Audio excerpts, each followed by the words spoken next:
Friends, રોજ રોજ શું બનાવું એ ક્વેશ્ચન તમારા ઘરમાં પણ શું થાય છે? હા, મારા ઘરમાં તો થાય જ છે કે રોજ રોજ હું શું બનાવું. તો આજે હું તમારા માટે એક સરસ મજાની રેસીપી લઈને આવી ગઈ છું. અને અત્યારે શિયાળો છે એટલે શિયાળામાં મેથીની ભાજી તો બહુ સરસ મળે. તો અહીંયા અમે મેથીની ભાજીને સરસ રીતે ધોઈને તૈયાર કરી લે છે. તો ચાલો બનાવીએ. શું બને છે મારા કિચનમાં?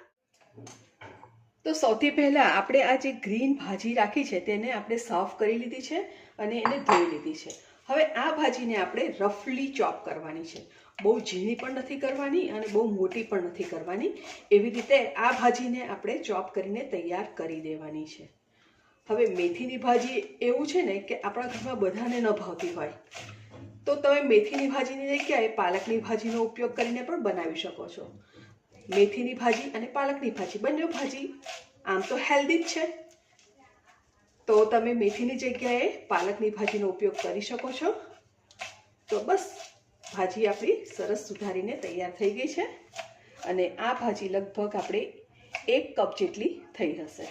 તમને ઓછી ગમે તો તમે ઓછી ભાજી પણ અંદર ઉમેરી શકો છો, પણ હું અત્યારે 1 કપ ભાજીનો ઉપયોગ કરી અને આ રેસીપી બનાવવા જઈ દઈશું. તો ચાલો લઈ લઈએ હવે એક મિક્સિંગ બોલ.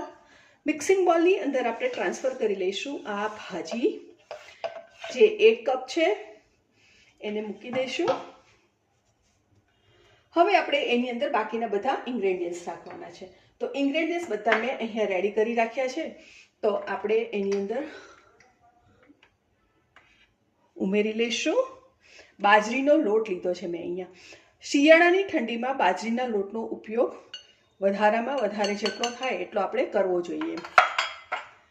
સાથે આપણે 2 ટેબલ સ્પૂન બેસન લઈ લઈશું. 2 ટેબલ સ્પૂન આપણે લઈ લઈશું ઘઉંનો જાડો લોટ. ઘઉંનો જાડો લોટ તમારી પાસે ન હોય તો તમે એની અંદર રવો પણ ઉમેરી શકો છો, અને રવો પણ તમારે જો ન નાખવો હોય તો તમે એને સ્કીપ પણ કરી શકો છો. ફક્ત બાજરી અને ચણાના લોટથી પણ તમે એને બનાવી શકો છો. હવે એની અંદર ઉમેરી લઈશું આપણે 1/2 કપ દહીં.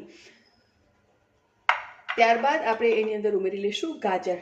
ગાજર આપણે અહીંયા એટલા માટે ઉમેર્યું છે કે મેથીની ભાજી થોડી કડવાશ જેવી લાગતી હોય છે, તો ગાજર ઉમેરવાથી એનો ટેસ્ટ બેલેન્સ થશે અને એમાં થોડી સ્વીટનેસ આવશે. તો ઘરમાં જેને મેથીની ભાજી ન ભાવે તો થોડુંક આપણે આ રીતે ગાજર નાખી દઈએ તો ખાવાની એ લોકોને ખૂબ જ મજા આવશે. તો અહીંયા આપણે લઈ લીધા છે કોથમીર, અને એ પણ આપણે અહીંયા 2 થી 3 ટેબલ સ્પૂન કોથમીર લઈ લીધા છે. હવે શિયાળાની સિઝનમાં લીલું લસણ તો ખૂબ જ મળે, તો લીલું લસણ આપણે લગભગ અહીંયા 2 ટેબલ સ્પૂન જેટલું ઉમેરી લીધું છે. તમે વધારે ગમે તો વધારે પણ ઉમેરી શકો છો. અજમો છે 1/2 ટીસ્પૂન, અને અહીંયા આપણે લેવાના છે 1 ટીસ્પૂન ચીલી ફ્લેક્સ. ઉમેરી લઈશું આદુની પેસ્ટ, એ છે 1 ટીસ્પૂન. અને અહીંયા મારી પાસે છે લીલા મરચાં. તો લીલા મરચાંને આપણે ચપ્પુની મદદથી રફલી ચોપ કરી દેવાના છે. અને તમે લીલા મરચાંને ચોપ કરીને ન ઉમેરવા માંગતા હો તો તમે એની પેસ્ટ પણ બનાવીને ઉમેરી શકો છો. પણ આ રીતે થોડા ચોપ કરીને કરવાથી જ્યારે ચાવવામાં આવશે ત્યારે એની તીખાશ અને એનો ટેસ્ટ સરસ લાગશે. અને લીલા મરચાં જે અહીંયા મેં લીધા છે તે એકદમ સ્વાદમાં મોળા છે, બહુ તીખા નથી, એટલે ખાવાની પણ ખૂબ જ મજા પડશે. શિયાળામાં મરચાંની પણ વેરાયટી ઘણી બધી મળતી હોય છે. વઢવાણી મરચાં લાલ અને લીલા પણ મળતા હોય છે, અને ભોલર મરચાં, ભાવનગરી મરચાં, અનેક વેરાયટીઝ માર્કેટમાં તમને જોવા મળતી હોય છે. તો શિયાળો એટલે હેલ્ધી ખાવાનું અને હેલ્ધી રહેવાનું. તો આપણે એની અંદર ઉમેરી લીધું લીલા મરચાં. હવે આપણે દરેક વસ્તુને સરસ રીતે મિક્સ કરી લેવાની છે. તો અહીંયા મેં પાણી લીધું છે 1 કપ, પણ પાણી રેડતા પહેલાં આપણે એકવાર સરસ રીતે એને મિક્સ કરી લઈશું. દહીં છે અને મેથીની ભાજી પણ પાણીવાળી આપણે ધોઈને નાખી છે, એટલે બંનેમાં થોડું મોઇશ્ચર હશે. સાથે આપણે ગાજર પણ છીણેલા લીધા છે, એટલા માટે આપણે પહેલાં આને સરસ રીતે મિક્સ કરી લેવાનું અને ત્યારબાદ જ આપણને જોઈએ એ પ્રમાણે પાણી અંદર ઉમેરવાનું રહેશે, જેથી કરીને પતલું ન થઈ જાય. બેટરને આપણે થોડું થીક રાખવાનું છે.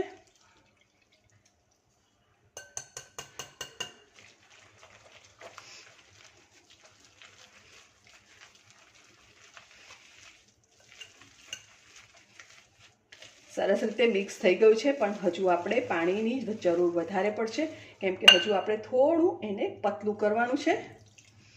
તો મેં ઓલમોસ્ટ 1 કપ પાણી અંદર ઉમેરી લીધું છે. તો ફ્રેન્ડ્સ, તમે જોઈ શકો છો કે સરસ રીતે આપણું બેટર બનીને તૈયાર થઈ ગયું છે. બસ આપણને આ જ રીતની કન્સિસ્ટન્સી જોઈએ છે, નહીં બહુ જાડું કે નહીં બહુ પતલું. હવે આપણે એની અંદર ઉમેરી લઈશું 5 ચમચી જેટલી હિંગ અને સાથે ઉમેરી લઈશું સ્વાદ પ્રમાણે મીઠું. આની અંદર આપણે બિલકુલ હળદર કે લાલ મરચું નથી ઉમેરી રહ્યા. આપણે એનો નેચરલ કલર જ આપણે જોઈએ છે, એટલા માટે આપણે ગ્રીન વેજીટેબલ્સનો જ અને ગ્રીન મરચાંનો જ ઉપયોગ કર્યો છે. અને રેડ ચીલી ફ્લેક્સ જે આખા રહે છે પણ કલર નથી બતાવતો અંદર, એટલા માટે આપણે આ રીતે બધા ગ્રીન મસાલા અને ગ્રીન વેજીટેબલ્સથી જ આ બેટર આપણે રેડી કર્યું છે. તો બેટરને તમારે રેસ્ટ આપવા માટે મૂકવું હોય તો તમે રેસ્ટ આપીને પણ મૂકી શકો છો, અને ડાયરેક્ટલી તમારે કરવું હોય તો તમે ડાયરેક્ટલી પણ બનાવી શકો છો.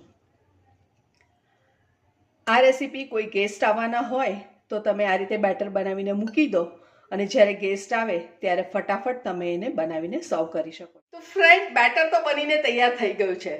હવે આપણે બનાવીશું એની મેઇન રેસીપી, અને આપણે કયા ફોર્મમાં બનાવીશું એની ગેસ. જોતા રહો વિડીયોને છેલ્લે સુધી. નોનસ્ટિક પેન લેવાનું છે અને એની ઉપર આપણે થોડું તેલ મૂકી દઈશું, અને તેલ ગરમ થાય એટલે આપણે એની અંદર ઉમેરી લઈશું થોડા તલ. તલ તમારી ચોઈસ પ્રમાણે તમારે વધારે ઓછા કરી શકો છો અને અંદર ઉમેરી શકો છો.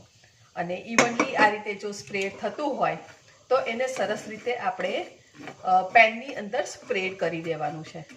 તો આ રીતે સ્પ્રેડ કરવાથી આપણે જે બનાવીશું પૂડો, કે પછી તમે એને કહી શકો પેનકેક, કે પછી તમે એને કહી શકો ડંગેલા, કે પછી તમે એને કહી શકો બાજરીનો હાંડવો. અહીંયા મારા તલ હું શેકીને રાખું છું, એટલે મારે એને વધારે શેકવાની જરૂર નથી. પણ જો તમે શેક્યા વગરના રાખતા હોય તો તમારે તલને થોડા લાલ થવા દેવા જરૂરી છે. મારા અહીંયા ઓલરેડી શેકેલા છે, એટલે હું ડાયરેક્ટલી જ આ બેટરને અહીંયા અંદર ઉમેરી દઈ છું. હવે તમને જો ઈનો ગમે તો તમે એને ઈનો પણ અંદર ઉમેરી શકો છો, જેથી કરીને થોડા વધારે સોફ્ટ થાય. પણ હું ઈનો નથી ઉમેરી રહી, કેમ કે વેજીટેબલ્સ અંદર ઉમેર્યા છે, જેનાથી એ સોફ્ટ તો થવાના જ છે. અને આ રીતે આપણે સરસ રીતે એને ઇવનલી સ્પ્રેડ કરવાનું છે, અને થોડું જાડું રાખવાનું છે, થીક રાખવાનું છે. પતલું નથી રાખવાનું, પૂડા કરતાં જાડું રાખવાનું છે, અને બાજરીનો રોટલો બનાવીએ એના કરતાં પણ જાડું રાખવાનું છે. તો લગભગ આપણે 1.5 ઇંચ જેટલી એની થિકનેસ રાખી છે. અને બસ હવે એને ગેસ ધીમો કરીને આપણે એને કૂક થવા દઈશું. ઉપરની સાઈડે પણ આપણે થોડા તલ છાંટી દેવાના છે. આ રીતે ઉપરની સાઈડે પણ થોડા તલ છંટાઈ જાય. ઢાંકી દઈશું અને ઢાંકીને આપણે 4 થી 5 મિનિટ માટે એને થવા દેવાનું છે. એક સાઈડ થાય એટલે આપણે એને પલટાવી દઈશું બીજી સાઈડ પર. મસ્ત કલર આવી ગયો છે, તમે જોઈ શકો છો એકદમ સરસ ગોલ્ડન કલર આવ્યો છે. અને બીજી સાઈડ પણ આ રીતે ગોલ્ડન કલર આવે ત્યાં સુધી આપણે એને થવા દઈશું. હવે એને ઢાંકવાની જરૂર નથી, એમ જ આપણે એને ખુલ્લું એને થવા દઈશું, અને લગભગ 3-4 મિનિટમાં એ સરસ થઈ જશે. બીજી સાઈડથી પણ સરસ રીતે ગોલ્ડન કલર આવી ગયો છે. તો હવે આપણે એને કાઢી લઈશું એક પ્લેટની અંદર, અને આ જ રીતે આપણે બાકીના બધા જ પુડલા કહો કે ડંગેલા કહો કે હાંડવો કહો, આપણે આ રીતે બનાવીને રેડી કરી દઈશું. તો આપણા બની ગયા છે 3 પોર્શન બાજરીનો હાંડવો. તો આ 3 પોર્શન હાંડવો તમે બ્રેકફાસ્ટમાં 3 વ્યક્તિ માટે ઇનફ છે, અને લંચ અથવા તો તમે ડિનર માટે જો આને યુઝ કરવાના હોય તો 2 વ્યક્તિ માટે ઇનફ છે. તો ચાલો એને સર્વ કરી લઈએ. આજે મેં ગ્રીન ચટણી સાથે સર્વ કર્યો છે. તમે એને ટોમેટો કેચઅપ, ગ્રીન ચટણી કે પછી એઝ યુઝ્યુઅલ ચા કે દૂધ કોફી સાથે પણ એન્જોય કરી શકો છો. ફ્રેન્ડ્સ, આજે આપણે જે રેસીપી બનાવી એનું નામ હું બાજરીનો હાંડવો કહીશ. તમે શું કહેશો મને નીચે કોમેન્ટ બોક્સમાં લખીને જણાવો. બીજી એક ખાસ વાત મારે તમને કેવી છે કે આ ખૂબ જ હેલ્ધી રેસીપી છે, કેમ કે આપણે વેજીટેબલ્સનું પ્રમાણ લોટના પ્રમાણ કરતાં પણ વધારે રાખ્યું છે અને સાથે આપણે એની અંદર દહીં ઉમેર્યું છે. બેટરમાં આપણે બિલકુલ તેલનો ઉપયોગ કર્યો જ નથી, જેથી કરીને ખૂબ જ હેલ્ધી રેસીપી બની જાય છે. અને નથી સોડા વાપર્યો કે નથી ઈનો વાપર્યો. ચોક્કસ ટ્રાય કરવા જેવી રેસીપી છે. કેવી બની મને ચોક્કસ કોમેન્ટ કરવાનું ભૂલશો નહીં. Thank you.